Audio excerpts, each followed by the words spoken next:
हरे कृष्णा। तो हम लोग प्रत्येक दिन की भांति आज पुनः एकत्रित हुए हैं भगवान की ही मुख निसृत वाणी श्री भगवद गीता को श्रवण करने के लिए। हम लोग प्रत्येक दिन भगवान के द्वारा बतलाए हुए इस सिद्धांतिक ग्रंथ को वैष्णव गणों की टीका के अनुसार और गुरु वर्गों के सहज एक्सप्लेनेशन के द्वारा समझने की कोशिश कर रहे हैं। हम लोग ने श्री बलदेव विद्याभूषण प्रभु द्वारा रचित टीका एवं श्री विश्वनाथ ठाकुर ठाकुर द्वारा रचित टीका का आश्रय लेकर के ही भगवद गीता के इन श्लोकों को समझने की कोशिश करी है। क्योंकि अर्जुन तो भगवान के शरणागत था और अर्जुन बड़ी ही विलक्षण बुद्धि संपन्न थे, भगवान के भक्त थे। इस कारण से भगवान ने उस समय पर उनको सूत्र रूप में भी जो कुछ कहा तो वो समझ पाए। लेकिन हम लोगों के लिए जब तक इन गौड़ी गोस्वामी वर्गों की टीका ना हो तब तक समझ पाना बड़ा मुश्किल है। इसलिए इस सिद्धांतिक ग्रंथ को हम लोग उनके दृष्टिकोण से ठीक ठीक रूप में समझने की कोशिश कर रहे हैं ना। कल हम लोग श्रवण कर रहे थे कैसे भगवान ने यज्ञ के अवशिष्ट को ग्रहण करने के लिए सबको शिक्षा प्रदान करी है कि जो यज्ञ यज्ञ का अवशिष्ट ग्रहण करता है वही व्यक्ति सारे पापों से मुक्त रहता है। और जो व्यक्ति अपने लिए रंधन करता है, अपने लिए पकाता है, अपने लिए जो भोजन करता है, इंद्रिय सुख के लिए जो व्यक्ति प्रचेष्टा करता है तो वो पाप भक्षण कर रहा है। श्लोक संख्या 12 और 13 में भगवान ने इस बात को स्पष्ट किया कि देवताओं द्वारा प्रदत्त वस्तु केवल मात्र ग्रहण करने से और विनिमय में बदले में उनके लिए कुछ भी नहीं करने से क्या होता है। एक तो आप चोर कहलाओगे क्योंकि दूसरे की वस्तु को हरण कर रहे हो। दूसरी बात, आप पापी कहलाओगे। क्यों? क्योंकि वो वस्तु आत्म कारणात अपनी इंद्रिय सुख के लिए भोजन की जा रही है। इसलिए उपाय क्या है? बोले यज्ञ के अवशिष्ट को ग्रहण करना, अर्थात भगवान को भोग निवेदन करके ग्रहण करना। यज्ञ करना ही जीव को अपनाना पड़ेगा। और यज्ञ मतलब केवल मात्र हवन नहीं, यज्ञ मतलब संकीर्तन यज्ञ कलयुग के जीवों के लिए भगवत भक्ति भगवत उपासना, ये सर्वश्रेष्ठ यज्ञ है। अभी श्लोक संख्या 14 और 15 इसके अंदर भगवान बतला रहे हैं कि कैसे मनुष्य जीवन का मनुष्य का संबंध यज्ञ से है। भगवान वर्णन करते हैं, अन्नाद् भवन्ति भूतानि पर्जन्याद् अन्न संभव यज्ञाद् भवति पर्जन्यो यज्ञ कर्म समुद्भव। इसमें भगवान ने कहा अन्नाद् भवन्ति भूतानि, अन्न से जीवों की सृष्टि होती है। सारे प्राणी उनको वो किस पर आश्रित रहते हैं? अन्न पर। हम कलयुग के जीव हैं, हमारे अन्नगत प्राण हैं, हम अन्न खाकर के ही जीवित रहते हैं। और ये अन्न से ही शरीर का लालन पालन होता है। जो भी कुछ ग्रहण कर रहे हैं, भोजन कर रहे हैं, वो ही रक्त रूप में परिणत होता है। रक्त के द्वारा ही बाद में वीर्य बनता है और ये वीर्य ही जब स्त्री पुरुष के मिलन के द्वारा बाद में नए जीव के रूप में, प्राणी के रूप में प्रकट होता है। तो इसलिए अन्नाद् भवन्ति भूतानि पर्जन्याद अन्न संभव। अच्छा, वो जो अन्न आया है वो अन्न कैसे उत्पन्न होता है? वो अन्न उत्पन्न होता है बारिश से। बारिश होती है तभी जाकर खेत में बीज लगता है, जो हम बोते हैं वो फसल के रूप में आता है। तो पर्जन्य पर्जन्य भगवान कृष्ण के जो दादाजी थे, पर्जन्य गोप उनका भी नाम था। और पर्जन्य यहाँ पर जो अर्थ लिया है वो वर्षा। उसके बाद यज्ञान भवति पर्जन्यो। अच्छा, ये जो मेघ है, बादल हैं जिनसे की बारिश हो रही है, वो बादल कैसे बनते हैं? वो बादल बनते हैं यज्ञ के माध्यम से। यज्ञात भवति पर्जन्य। और यज्ञ कर्म समुद्भव, यज्ञ का जो विधान है, यज्ञ का विधान कहाँ से हमें प्राप्त हुआ है? यज्ञ व्यक्ति क्यों करता है? क्योंकि ये उसका कर्म है। अभी अगले श्लोक के अंदर, इससे पहले कि हम इसके डिटेल एक्सप्लेनेशन सुने, अगले श्लोक के अंदर भगवान ने इसके बाद का साइकिल बतलाया। भगवान कह रहे हैं, कर्म ब्रह्मोद्भवम विद्धि ब्रह्म अक्षर समुद्भवम तस्मात् सर्वगतम ब्रह्म नित्यम यज्ञे प्रतिष्ठितम। अब इसके बाद का साइकिल भगवान बतला रहे हैं कि जो वहां तक बतलाया कि यज्ञ कर्म समुद्भव, यज्ञ जो है, यज्ञ लोग क्यों करते हैं? क्योंकि वो उनका निहित कर्म है। अच्छा, ये कर्म के बारे में कहाँ बतलाया गया है? कर्मों का विधान हमें कहाँ से प्राप्त हुआ? बोले वेदों में जो नियमित कर्मों का विधान है वो हमें वेदों से प्राप्त हुआ है ना? व्यक्ति का क्या कर्म है, कर्म के बारे में हम पहले चर्चा कर चुके हैं। ब्राह्मण, क्षत्रिय, वैश्य, शूद्र, इन वर्णों के आधार पर, और जो चार आश्रम है, ब्रह्मचर्य, गृहस्थ, वानप्रस्थ और सन्यास, इन चारों आश्रमों के आधार पर, वर्ण और आश्रमों के आधार पर व्यक्ति के कर्मों का शास्त्रों में वर्णन है। शास्त्र मतलब, शास्त्र, सारे शास्त्रों का मूल स्रोत वेद। तो इसलिए यहाँ पर बतलाया जा रहा है कि वेदों में जो नियमित कर्म कर रहे हैं, वो कर्म कहाँ से आए हैं? वो वेदों से आए हैं। तो वेदों में नियमित नियमित कर्मों का विधान बतलाया गया है। और ये वेद कहाँ से आए हैं? यहाँ पर बतलाया, कर्म ब्रह्मोद्भवम विद्धि, ब्रह्म अक्षर समुद्भव। और वेद कहाँ से आए हैं? वेद साक्षात श्री भगवान की ही मुख निसृत वाणी है। भगवान के निश्वास से वेद प्रकट हुए हैं। तो अब अल्टीमेटली इन सब का आप रूट सोर्स देखोगे तो रूट सोर्स क्या है? रूट सोर्स है भगवान। इसलिए क्या बतला रहे हैं? तस्मात् सर्वगत ब्रह्म। इसलिए क्या हुआ है?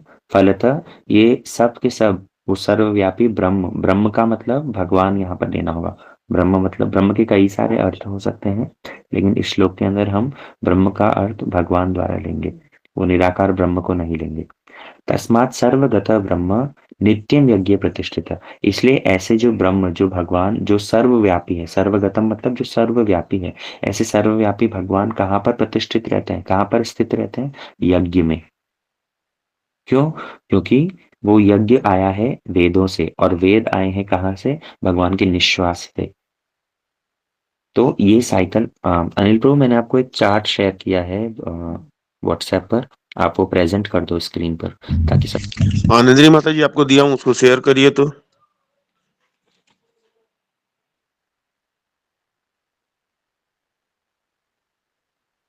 तो उसके माध्यम से क्या होगा? तो भगवान ने ये पूरा साइकिल यहाँ पर बतला रखा है इन दो श्लोकों के माध्यम से कि कैसे वो चीज वर्णन की जाए, कैसे ये सिस्टमेटिक प्रोसेस होता है।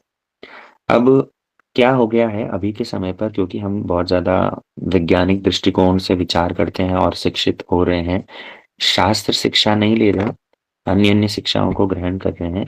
तो इस कारण से क्या हो रहा है, हम ये जो बारिश का कॉन्सेप्ट है, जो मेघों के द्वारा अन्न और अन्न के द्वारा जीव, इस कॉन्सेप्ट पर ज्यादा विश्वास नहीं करते हैं, है ना?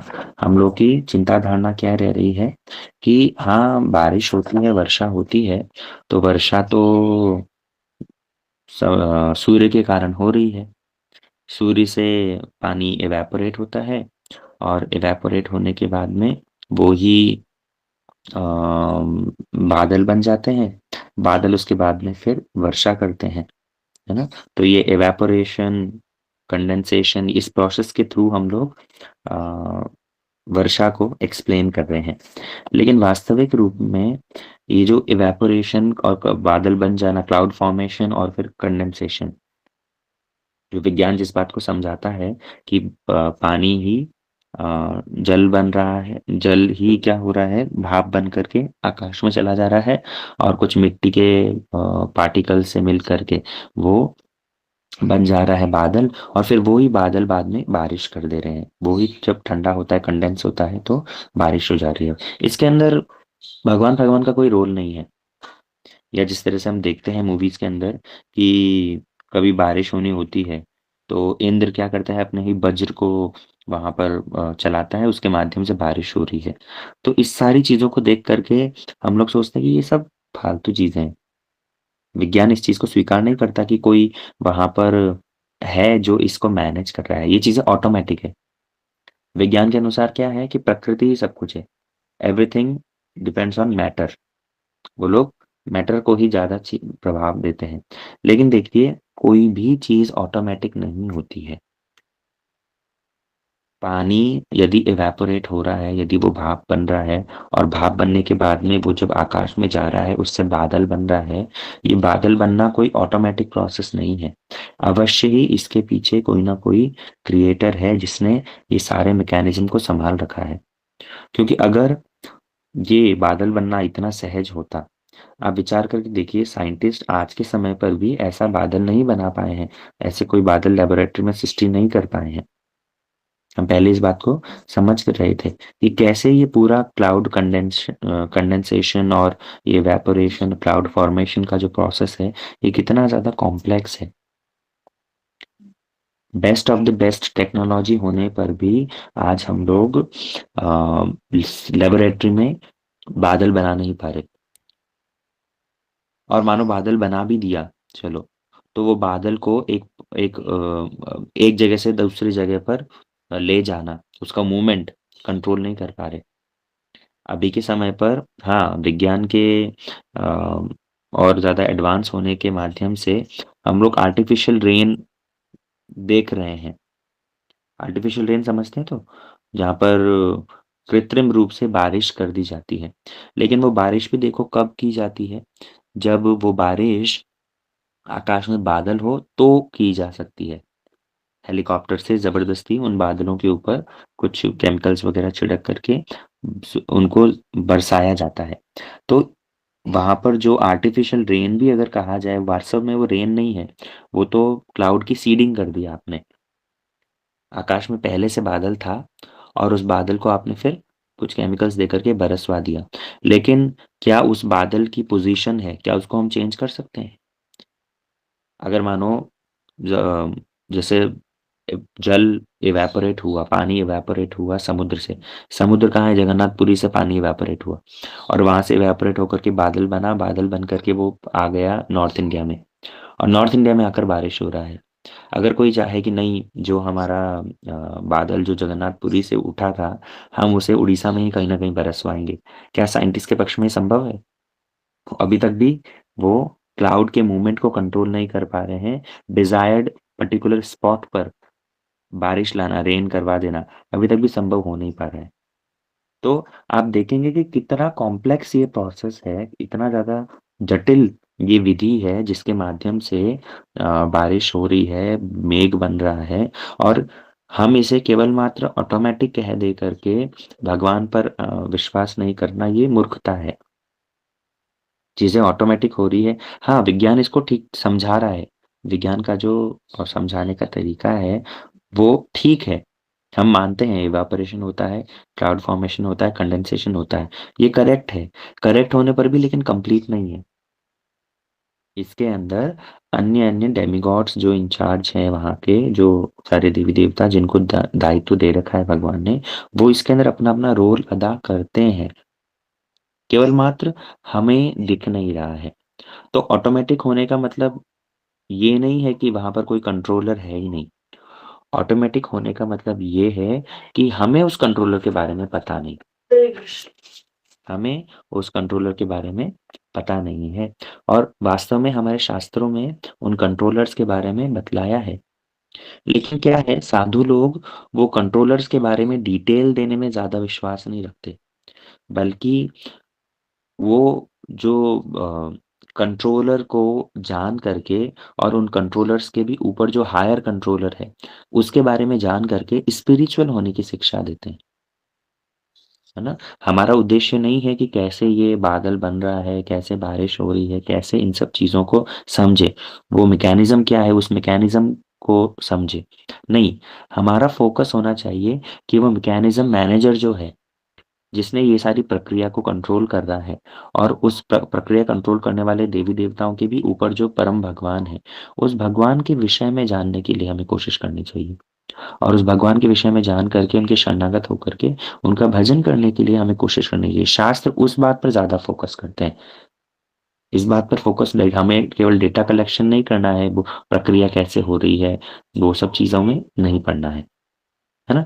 तो इस चार्ट जो आपकी स्क्रीन पर दिख रहा है, आप इसके अंदर देखो कैसे भगवान ये श्लोक के अंदर बतला रहे हैं कि अन्नात् भवन्ति भूतानि। जैसे हम अन्न से अगर आरंभ करते हैं, आप देखो ज़ूम कर दिया है हमने।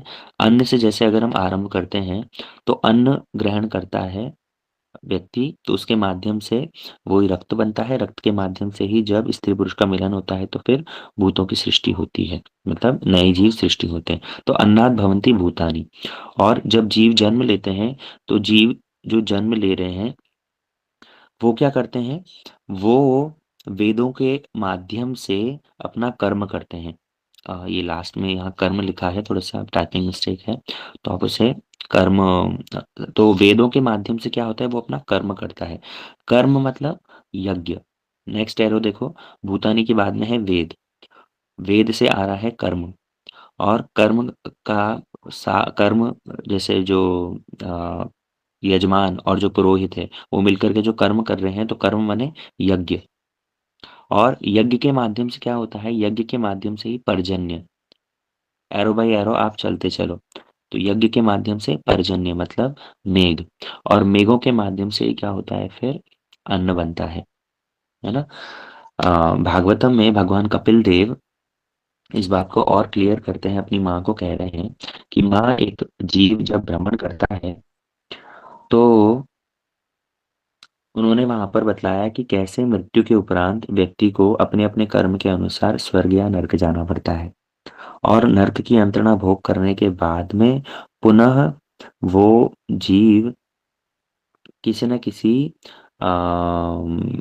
मतलब वो आकाश में बारिश के रूप में जाता है, और बारिश के रूप अब जब वो पतित होता है वहां से, बारिश के माध्यम से जब इस भूमि पर आता है, तो वो किसी न किसी अन्न का या किसी न किसी आहार, किसी खाद्य पदार्थ का आश्रय लेता है, और उस खाद्य पदार्थ के माध्यम से ही वो आ, स्त्री या पुरुष के अंदर प्रवेश करता है, और उसके माध्यम से फिर बाद में फिर वो परवर्ती काल में जन्म लेता है ना? तो भगवान ने, कपिल देव ने भी ये बात वहां पर वर्णन करी है। तो यहाँ पर भगवान उसी चीज का वर्णन कर रहे हैं कि कैसे अन्नात् भवन्ति भूतानि, पर्जन्यात् अन्न संभव, यज्ञात् भवति पर्जन्यो, यज्ञ कर्म समुद्भव। कि कैसे हम लोगों को ये यज्ञ के प्रोसेस में इन्वॉल्व रहना चाहिए। अब यहाँ पर बलदेव विद्याभूषण प्रभु ने जो श्लोक की टीका करी है, तो वहां पर एक बात का वर्णन किया कि जो यज्ञ पुरुष भगवान है, यद्यपि इसके अंदर अनेक अनेक देवी देवताओं का इन्वॉल्वमेंट होता है, लेकिन सबसे ज्यादा फोकस वो किस बात पर कर रहे हैं? वो फोकस कर रहे हैं कि कैसे यज्ञ पुरुष भगवान, या फिर समस्त यज्ञों के जो भोक्ता है, वो भगवान, उनकी भक्ति पर व्यक्ति को जोर देना होगा। सब वे भगवान कैसे हैं? वे समस्त देवताओं के स्वामी हैं, वे ये समस्त यज्ञों की भी भोक्ता है। आगे इस बात को और क्लियर करेंगे भगवान, अहम ही सर्व यज्ञना भोक्ता च प्रभुरेव च, इन बातों को सब वर्णन करेंगे। तो यहाँ पर बलदेव विद्याभूषण प्रभु किंतु कहते हैं कि जिस प्रकार शरीर के अंग पूरे शरीर की सेवा करते हैं, हमारे शरीर में हाथ है, पैर है, मुख है, आंखें हैं, तो ये सारे के सारे हमारे शरीर के अंग हैं, और ये सारे के सारे शरीर के अंग इस शरीर की ही सेवा कर रहे हैं। ठीक उसी प्रकार ये सारे के सारे देवता, ये कौन है? ये समस्त देवता भगवान के ही अंग हैं। जिस समय भगवान, आगे वर्णन आएगा, भगवान अर्जुन को अपना विराट रूप दिखलाते हैं, तो उसके अंदर भगवान दिखलाते हैं कि कैसे इंद्र, चंद्र, वायु, वरुण, जितने सारे देवता हैं, वे सब के सब भगवान से ही निकले हैं। तो यहाँ पर उसी बात को बलदेव विद्याभूषण प्रभु पहले ही वर्णन कर रहे हैं कि संपूर्ण शरीर, उसके जो एक एक अंग हैं, भगवान यदि वो यज्ञ पुरुष है, वो शरीर है, तो उनके सारे अंग, ये सब के सब देवता हैं। इंद्र, वरुण तथा इतने से जितने भी सारे देवता हैं, ये सब के सब भगवान द्वारा नियुक्त किए गए हैं। इनको एक एक पोजीशन भगवान ने दी है, कृष्ण ने प्रदान करी है, ये संसारिक कार्यों को देख रेख करने के लिए, है ना? इसलिए सारे वेदों में, वेदों के माध्यम से कर्म, और कर्म के माध्यम से जो यज्ञ है, यज्ञ के माध्यम से जब देवताओं को संतुष्ट करने की बात आई है, तो हम शरीर के एक एक अंग को संतुष्ट करके अंततः शरीर ही को ही संतुष्ट कर रहे हैं। इन देवताओं को प्रसन्न करने के लिए यज्ञों का निर्देश है। और उन यज्ञों को करने से क्या होगा, ये देवता हमें अपनी आवश्यक वस्तु तो प्रदान करेंगे ही, साथ ही साथ यज्ञ से प्रसन्न होकर के जो शरीरी भगवान है वो भगवान को भी संतुष्ट करेंगे। मतलब हम इनडायरेक्ट रूप में भगवान को ही संतुष्ट कर रहे हैं। जो लोग सीधा सीधा यज्ञ करते हैं, जो लोग भक्ति यज्ञ संकीर्तन रूपी यज्ञ का आश्रय ले रहे हैं, भगवत भक्ति कर रहे हैं, तो वो तो सीधा सीधा ही भगवान को संतुष्ट करते हैं। लेकिन जो लोग सीधा सीधा भी भगवत भक्ति का आश्रय नहीं लेते, संकीर्तन यज्ञ का आश्रय नहीं लेते, तो ऐसे में वे व्यक्ति भी अगर देवी देवताओं के लिए भी यज्ञ संपन्न करते हैं, तो वे भी कौन है, वे भी इनडायरेक्ट रूप में भगवान को ही सेवा कर रहे हैं। तो बड़े सुंदर रूप में भगवान ने इसलिए यहाँ पर बतलाया। पहले के श्लोक में वर्णन कर दिया था कि तुम देवताओं को संतुष्ट करो, देवता तुम्हें संतुष्ट करेंगे। तो यहाँ पर उसी बात का स्पष्ट वर्णन कर रहे हैं कि अन्नात् भवन्ति भूतानि, पर्जन्यात् अन्न संभव। कैसे ये पूरा साइकिल भगवान ने बतलाया है। और इसीलिए कह रहे हैं तस्मात् सर्वगतम ब्रह्म नित्यम यज्ञ प्रतिष्ठित। वो जो भगवान है वो भगवान का इनडायरेक्ट रूप में यज्ञ में ही वास हुआ, है ना। यहाँ पर जो भगवान ने श्लोक संख्या 15वें में कहा है कि कर्म ब्रह्म ब्रह्म समुद्भवम, तो कर्म ब्रह्मोद्भवम विद्धि, भगवान इस बात का जो वर्णन कर रहे हैं, तो इस बात से हमें एक चीज और समझनी चाहिए कि कर्म मतलब केवल मात्र शरीर का लालन पालन नहीं है। भगवान ने जो कर्म करने की शिक्षा प्रदान करी है, कर्म यहाँ पर वेदों के अनुसार वर्णाश्रम व्यवस्था में रहते हुए जो कर्म बतलाए हैं, उन कर्मों की बात है। लोग साधारणतः कर्म क्या समझते हैं कि अच्छा हम जो भी शरीर के लिए कर रहे हैं, परिवार का लालन पालन करते हैं, वो सबका सब कर्म है। हाँ, वो कर्म है, लेकिन भगवान यहाँ पर किस कर्म की बात कर रहे हैं? वर्ण और आश्रम के अनुरूप जो सारी क्रियाएं की जाती है, उस कर्म की बात कर रहे हैं। इसलिए नित्य कर्म, नैमित्तिक कर्म और काम्य कर्म, ये 3 तरह के कर्म और शास्त्रों में बतलाए हैं। तो शरीर का लालन पालन और परिवार के लालन पालन इसी तक सीमित रह जाना, इसको कर्म नहीं कहा गया। हालांकि हम अपने परिवार का लालन पालन एवं शरीर की रक्षा करना ये जरूरी है, लेकिन शरीर के साथ साथ आत्मा के विषय में भी विचार करना पड़ेगा। और हमारे कर्म ऐसे होने चाहिए कि वो हमारी आत्मा को भी फोकस करें।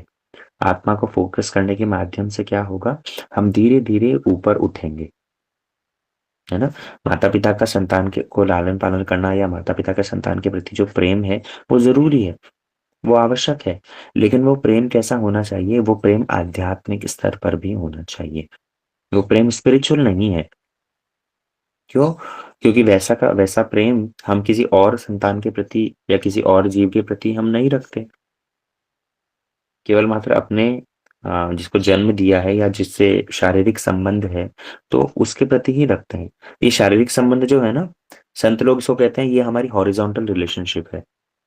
हॉरिजॉन्टल रिलेशनशिप मतलब एक शारीरिक संबंध से हमारी इनके साथ में प्रीति है।